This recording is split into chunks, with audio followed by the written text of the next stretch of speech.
IVM. Hello and welcome to Smile India. I'm your host Shifa Maitra, and on this podcast I get you positive news from across India that helps you smile. Let me begin by telling you about a 16-year-old who discovered the teacher within her thanks to the pandemic. Dhanya studies in pre-university and has been learning Carnatic music from the age of 2 and is an accomplished Bharatanatyam dancer too. Her regular classes had shifted online and there were no concerts happening. Dhanya was moved by the plight of the less fortunate and loved what a local NGO Ganji Kendra was doing. She also remembered what CMCA, Children's Movement for Civic Awareness, an NGO that sparks change in students, had taught her in school. That's how she decided to raise funds for them by doing what she does best, sing.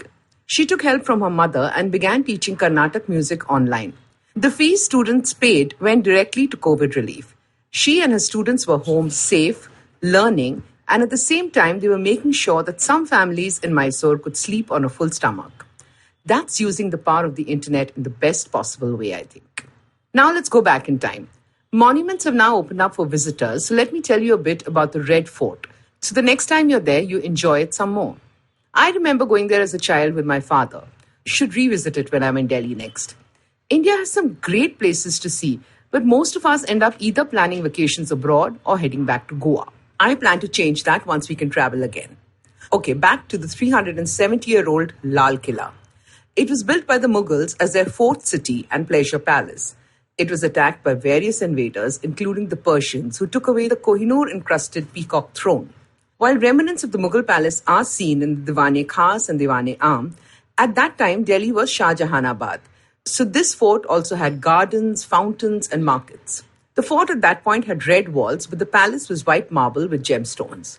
The last Mughal king was arrested by the Britishers, who then made the fort into military barracks and painted it red. It's always been a symbol of power. And when the British were overthrown by the Indians, the first address by independent India's Prime Minister Nehru was from the ramparts of the Red Fort, a tradition that continues to this day as the Prime Minister delivers his speech every 15th August. From Shahjahanabad to a man named Shahjahan, who is a vegetable seller in Thiruvananthapuram, Kerala. He shuts shop by afternoon and heads to the city's regional cancer center to help patients. He lost his mother to cancer as a child and has seen firsthand how blood donors are constantly needed there. At first, he used to go and donate blood, but when he saw how many people from villages needed help, he started putting systems in place. He first spoke to taxi drivers outside and shop owners. Once they understood how simple it was to donate blood, they agreed. Next, he got college students involved. He does not hesitate and stop strangers on the road to ask for help. He built a database and now everyone who needs blood at RCC approaches Shaji Akka. He recently began donating plasma every third day and is encouraging others to do the same. So many patients have benefited thanks to his timely intervention, and this shy, soft-spoken man is grateful to God for giving him a chance to help. He refuses to accept even a cup of tea from the patient's relatives, and now everyone has his number so they don't get cheated by touts. Health Minister K.K. Shelja felicitated him at a function, and that was an award he willingly accepted. He's truly a king without a crown. I don't think he would like one. Let me tell you about this adorable wedding photo shoot that recently took place in the couple's garden. Both the groom Kunjutti and bride Chinnamma from Kerala's Idukki district were all dressed up and looking lovely as they struck poses that the young photographer choreographed. Of course they would listen to the photographer. He was their grandson. This couple got their wedding picture 58 years after they got married. When they wed in 1962, there were no cameras in the village. And while they wanted a picture, it wasn't something that they got down to doing later.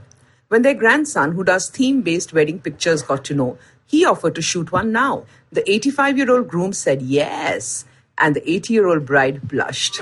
The couple now have a complete wedding album, and their children and grandchildren are thrilled as they get major couple goals at home.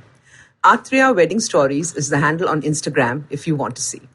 Before signing off, here's something I would request you to do.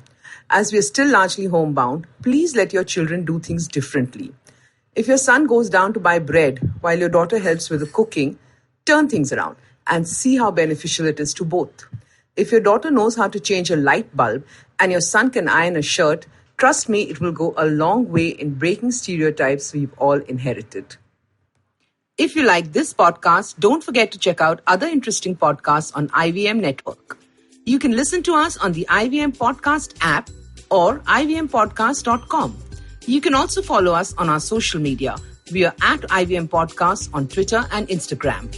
If you want to reach out to me, it's at Shifa Maitra on Instagram and Twitter. I will see you soon with a new episode of Smile India.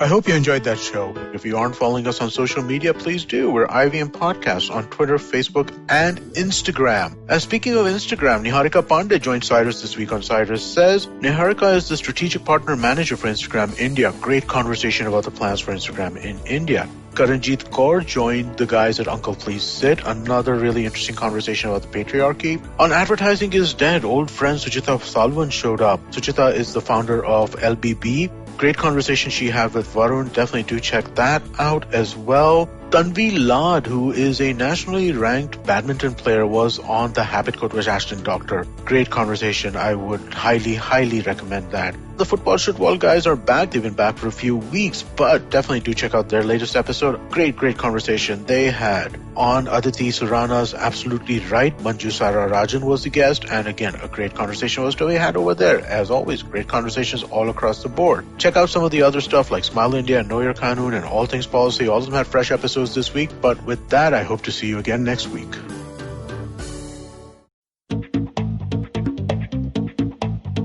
Advertising is dead. Yep, you heard me right. Advertising is dead. We're all in the content business now.